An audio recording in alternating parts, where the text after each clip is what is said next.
आदरणीय प्रधानाचार्य महोदय, सभी अध्यापकगण एवं अभिभावकगण, आप सभी को मेरा 15 अगस्त की सुनहरी शुभ प्रभात एवं मेरे प्यारे बच्चों, आप सभी को मेरा प्यार।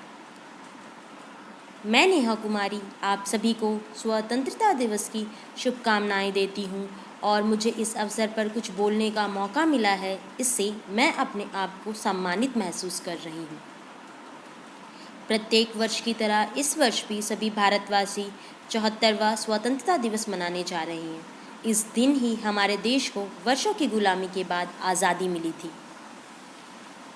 आज़ादी कहने को सिर्फ एक शब्द है, लेकिन इसकी भव्यता को कोई भी शब्दों में नहीं बांध सकता। आज़ादी का अर्थ है विकास के पथ पर आगे बढ़कर देश और समाज को ऐसी दिशा देना जिससे हमारे देश की संस्कृति की सारी खुशबू चारों ओर फैल सके। जिस प्रकार मन को शांति, हृदय को स्नेह, प्यार और भूखे को अन्न चाहिए, वैसे ही प्रत्येक व्यक्ति को स्वतंत्रता चाहिए। हालांकि इस वर्ष कोरोना महामारी पूरे विश्व में फैली है, लेकिन फिर भी स्वतंत्रता दिवस को लेकर हम सबके उत्साह में कोई कमी नहीं है। भारत के प्रधानमंत्री नरेंद्र मोदी जी ने कोरोना संकट के दौर में भारत की अर्थव्यवस्था को सुधारने के लिए आत्मनिर्भर अभियान की शुरुआत की है, जिससे हमारा भारत आत्मनिर्भर भारत बन सके। हीरो वह होता है जो स्वतंत्रता के साथ आई जिम्मेदारियों को समझता है। उनका कहना है कि इस अभियान के द्वारा भारत में लोगों को कामकाज करने की सुविधा उपलब्ध कराई जाएगी और यह कोशिश की जाएगी कि अगले कुछ सालों में भारत अपनी ज़रूरत की अधिकतर चीज़ें अपने देश में ही तैयार करे, अर्थात आत्मनिर्भर बन जाए।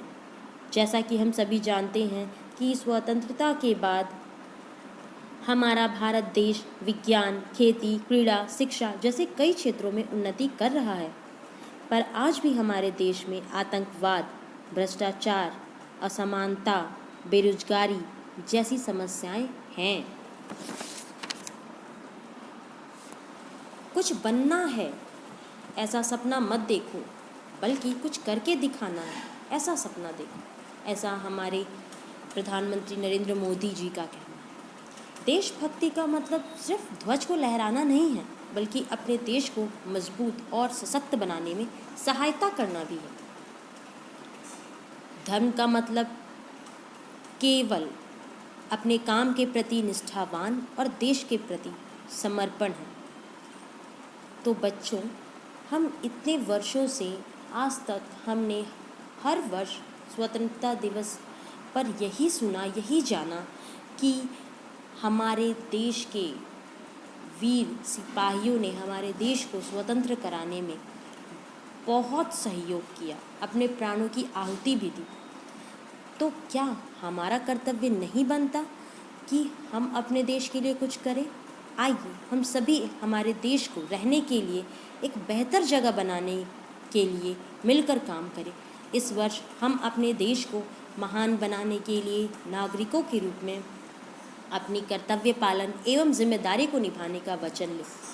अंत में मैं हमारे देश की आज़ादी के लिए जिन शूरवीरों ने अपने प्राणों की आहुति दी, उन्हें कोटि कोटि नमन करना चाहूँगी एवं उन्हें याद करते हुए उनके लिए कुछ पंक्तियाँ कहना चाहूँगी।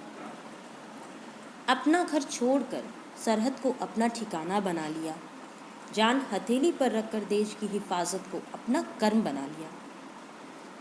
लिपट कर बदन कई तिरंगे में आज भी आते हैं, यूं ही नहीं दोस्तों हम आज़ादी मनाते हैं। कभी ठंड में ठिठुर कर देख लेना, कभी तपती धूप में जल कर देख लेना, कैसी होती है हिफाजत मुल्क की, कभी सरहद पर चल के देख लेना। जिक्र अगर हीरो का होगा तो नाम भारत के वीरों का होगा। तो आइए हम सभी भारतीय एकजुट हो जाएं और भारतीय सेना के मनोबल को और भी बढ़ाएं। जय हिंद, जय भारत, धन्यवाद।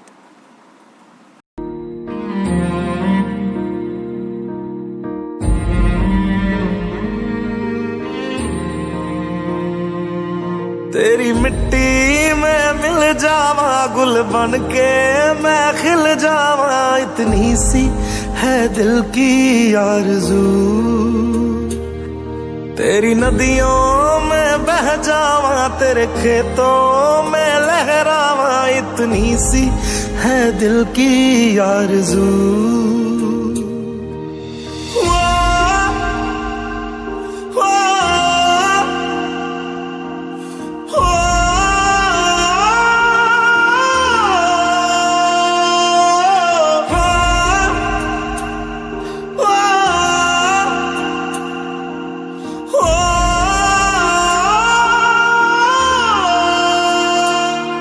मजबूर हुई जब दिल की दुआ, तो हमने दवा से काम लिया। वो नब्ज नहीं फिर थमने दी, जिस नब्ज को हमने थाम लिया।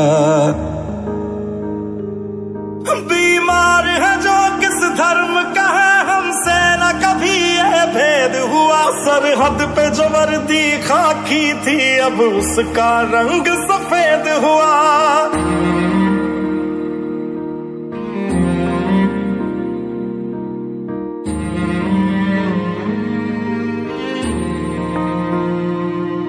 तेरी मिट्टी में मिल जावा, गुल बन के मैं खिल जावा, इतनी सी है दिल की आरज़ू। तेरी नदियों में बह जावा, तेरे खेतों में लहरावा, इतनी सी है दिल की आरज़ू।